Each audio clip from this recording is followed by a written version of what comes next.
Bismillahirrahmanirrahim. Assalamualaikum warahmatullahi wabarakatuh. Alhamdulillahirabbil alamin. Shalatu wassalamu ala asyrofil anbiya'i wal mursalin wa ala alihi washabbihi ajma'in, amma ba'du. Allahumma shalli ala sayyidina Muhammad wa ala ali sayyidina Muhammad.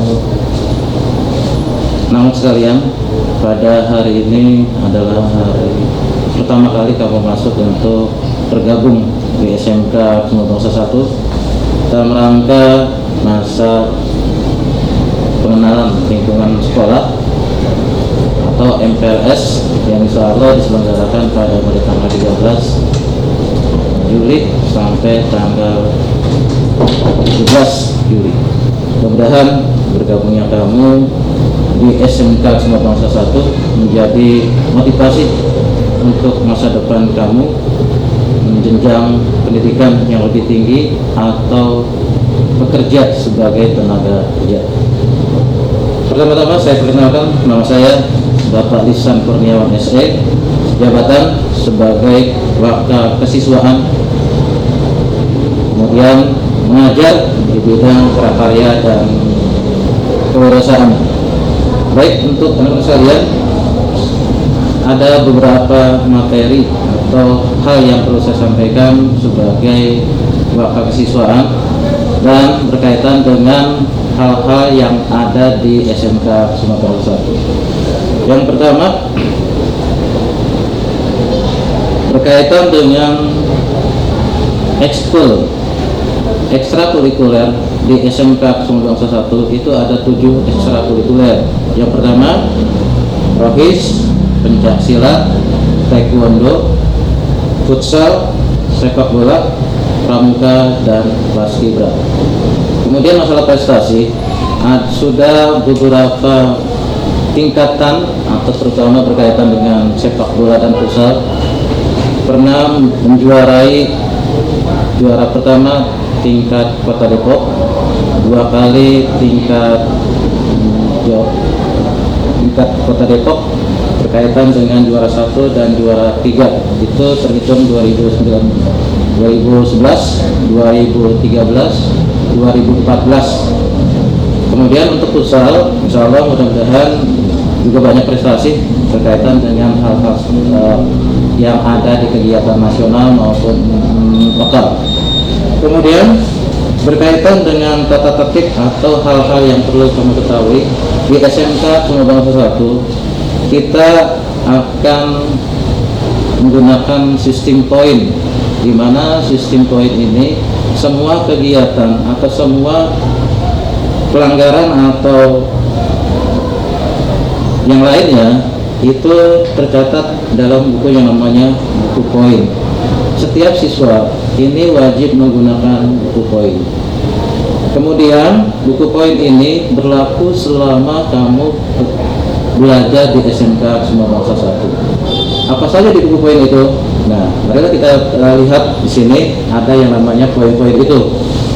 Yang pertama, hadiran. Datang terlambat lebih dari 10 menit 5 poin. Absensi tanpa keterangan dan atau surat izin palsu 5 poin. Meninggalkan pelajaran tanpa izin 5 poin. Terlambat masuk pada pergantian jam pelajaran 5 poin. Tidak mengikuti upacara terlambat 5 poin. Tidak disiplin saat upacara 5 poin. Tidak melaksanakan tugas upacara 20 poin. Berikutnya 2, Rumawi, seragam sekolah. Berkaitan dengan seragam sekolah nanti ada pembahasannya berkaitan dengan dari hari Senin sampai hari Jumat. Seragam sekolah aturannya pertama A, baju celana ketat warna berbeda itu 5 poin. Rok bagi wanita atau celana di bawah pinggang atau ketat 5 poin. Bagian bawah celana sempit atau dengan kata lain celana botol terlalu longgar atau terlalu besar itu 5 poin. Pakaian tidak dimasukkan 5 poin. Seragam atau pakaian olahraga dicoret-coret atau ditulis 5 poin. Tidak memakai kaos kaki atau memakai sepatu tidak dengan semestinya 5 poin, tidak memakai ikat pinggang 5 poin, atribut tidak lengkap 5 poin, tidak memakai seragam atau baju praktek SMK 91 10 poin, sepatu tidak berwarna hitam 5 poin, memakai atribut atau jaket, topi di lingkungan sekolah di luar atribut sekolah yang telah ditentukan 5 poin. Kemudian 3 Romawi, tata rias baik laki-laki maupun wanita. Rambut putra panjang melebihi telinga atau mata 5 poin. Rambut dicat atau memakai pewarna 5 poin. Model rambut tidak sesuai dengan aturan sekolah 5 poin. Memakai aksesoris seperti gelang, kalung dan lainnya yang tidak wajar bagi siswa 5 poin. Berhias melebihi bagi putri, memakai lipstik, sifat mata, alis, soft lens dan 5 poin. Bertato, tindik lidah, hidung dan telinga, cat kuku dan atau kutek 10 poin. Berikutnya 4 Romawi, yaitu perilaku. Membuang sampah sembarangan tidak pada tempatnya 10 poin. Mengganggu kelas lain pada saat KBM atau berbuat gaduh 10 poin. Mencoret-coret dan merusak tembok, meja, kursi dan sarana prasarana lainnya 40 poin. Membawa, merokok dan memperjualbelikannya 40 poin. Melawan dan berbuat tidak sopan terhadap guru, karyawan dan kepala sekolah 75 poin. Menyimpan komik, majalah atau gambar, CD atau menonton video porno 75 poin. G. Caci maki sambil berteriak dan mengancam terhadap sesama teman, guru, karyawan dan kepala sekolah 130 poin. H. Bermain kartu atau sejenisnya, berjudi di lingkungan dan di luar sekolah 130 poin. Mabuk, menyimpan, membawa minuman keras dan sejenisnya serta memperjualbelikan lingkungan sekolah 130 poin. Berkelahi, melakukan atau membunuh 200 poin. Kemudian K. Melakukan intimidasi atau bullying bersama teman, guru, karyawan atau kepala sekolah 130 poin. Terlibat tawuran, menjadi anggota geng negatif dan provokasi pelaku utama 200 poin. Terlibat tawuran, menjadi anggota geng negatif dan provokasi atau ikut-ikutan 150 poin. M.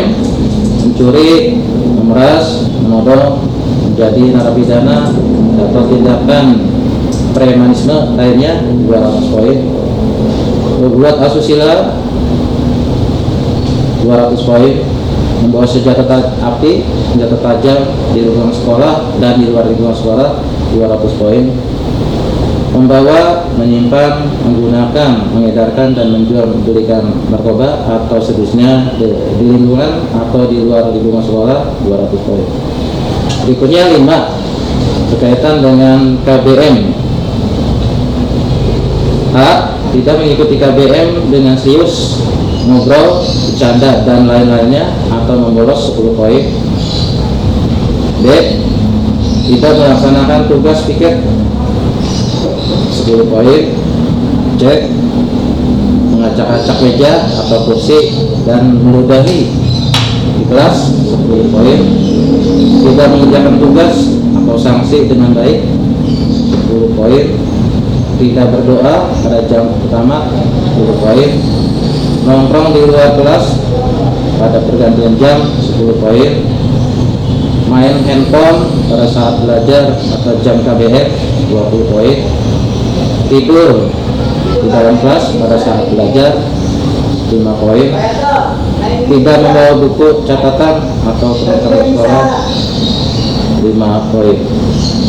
Nah, itulah poin-poin yang atau sanksi-sanksi yang ada di SMK Sumedang 1. Kemudian rekapan dari poin tersebut, ada keterangan poin atau sanksi yang sudah tercapai poin itu.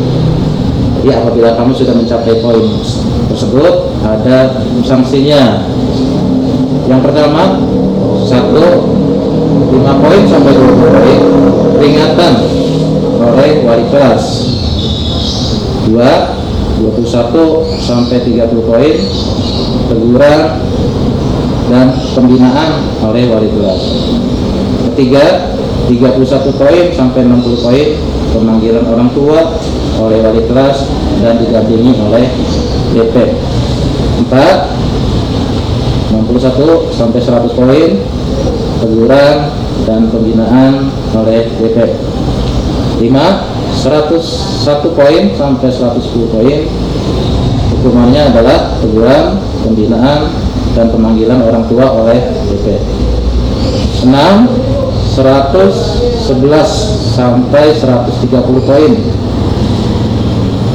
Nah, sanksinya teguran, pembinaan dan skorsing 3 hari dengan tugas oleh wakil kesiswaan atau yang lainnya.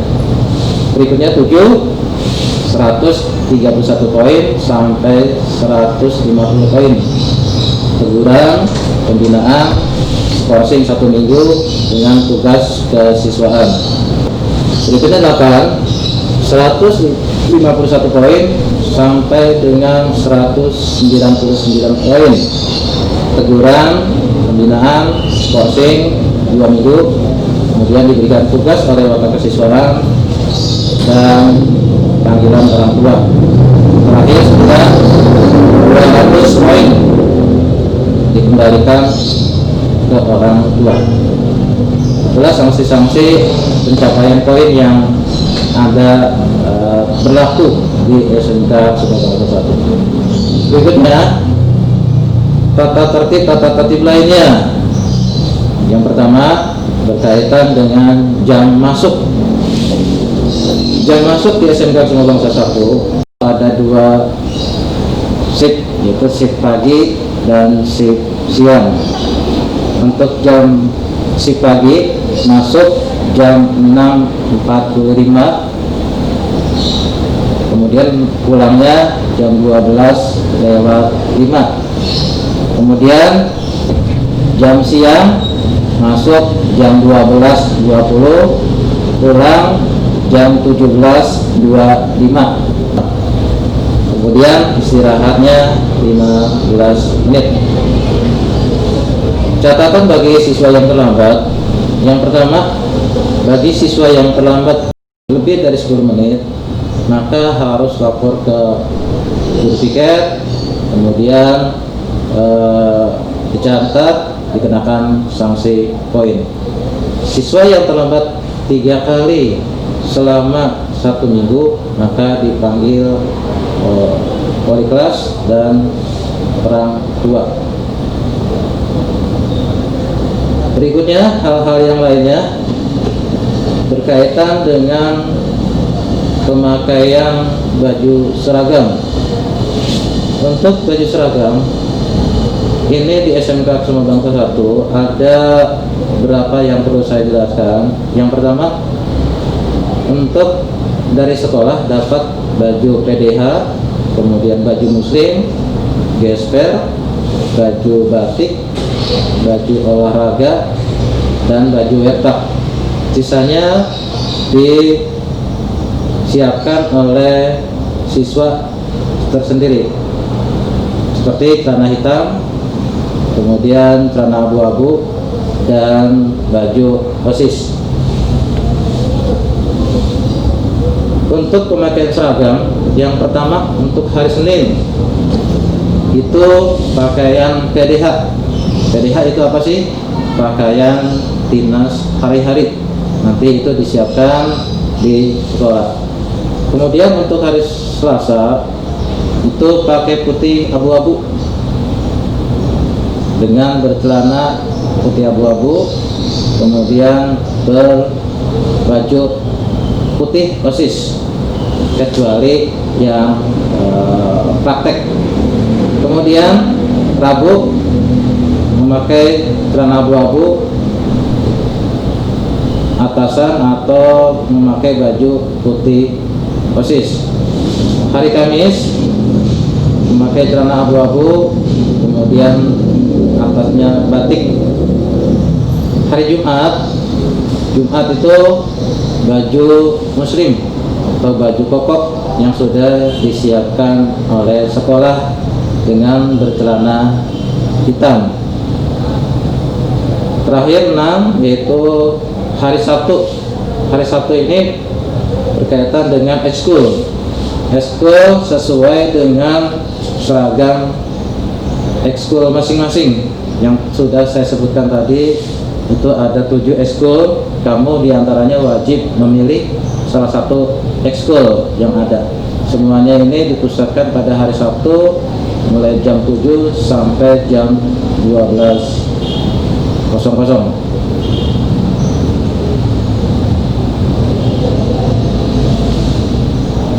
Itulah peraturan-peraturan yang ada di Sumber Bangsa. Maka dari itu setelah ini maka kamu wajib menaati dan membuat surat pernyataan yang harus kamu tanda tangani dari siswa, tanda tangani oleh siswa dengan materai, kemudian orang tua, wakil siswaan dan kepala sekolah.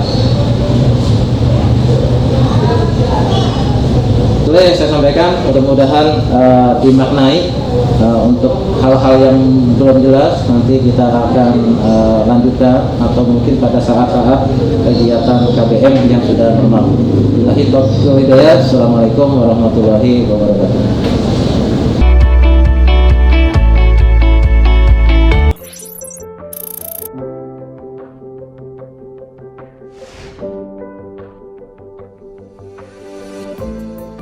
Siapa yang berpotensi terpapar virus corona? Orang yang memiliki riwayat perjalanan 14 hari yang lalu ke negara dengan transmisi lokal COVID-19 atau merasa pernah kontak dengan pasien terkonfirmasi positif COVID-19. Apa yang perlu dilakukan jika memenuhi 2 kondisi tersebut? Bila Anda merasa sehat, maka dianjurkan untuk melakukan karantina diri di rumah selama 14 hari sambil memonitor kondisi tubuh. Bila Anda merasa tidak sehat atau timbul gejala, segera lapor ke petugas kesehatan atau hubungi hotline center Corona untuk mendapatkan rujukan pemeriksaan ke fasilitas layanan kesehatan. Gejala apa yang perlu diperhatikan? Demam melebihi 38 derajat Celcius, batuk atau pilek, sakit tenggorokan, sesak atau gangguan pernafasan. Apakah perlu langsung datang ke layanan kesehatan? Apabila gejalanya ringan, utamakan menghubungi hotline center Corona atau rumah sakit rujukan terdekat untuk mendapatkan informasi mengenai langkah selanjutnya. Sambil mencari informasi, ini yang perlu dilakukan. Tetap hindari keluar dari rumah, istirahat yang cukup, banyak minum air putih dan makan makanan bergizi, mempraktekkan kebiasaan bersih seperti cuci tangan, dan membersihkan area-area yang tersentuh permukaan tangan. Gunakan masker agar percikan dari batuk atau bersin tidak mengenai orang lain, bahkan di dalam rumah sekalipun. Kapan harus mencari bantuan medis tambahan? Bila gejala yang dirasakan cukup parah, misalnya sesak nafas berat, atau apabila Anda dalam klasifikasi kelompok rentan karena berusia lebih dari 60 tahun, memiliki penyakit kronis seperti diabetes, hipertensi, gangguan imun, ada riwayat sakit pernafasan, dan lainnya. Apa yang perlu dilakukan bila gejala berlanjut dan harus ke fasilitas kesehatan? Gunakan masker saat keluar rumah. Praktekkan etika batuk dan bersin yang benar dengan menutup dengan siku atau tisu. Hindari menggunakan transportasi publik. Bagaimana tahapan screening pasien di fasilitas pelayanan kesehatan?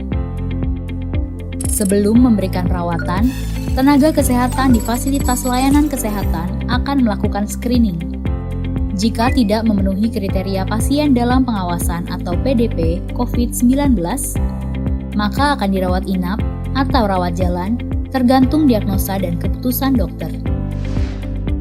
Jika memenuhi kriteria pasien dalam pengawasan COVID-19, maka akan dirujuk ke salah satu rumah sakit rujukan, didampingi oleh tenaga kesehatan yang menggunakan alat pelindung diri atau APD.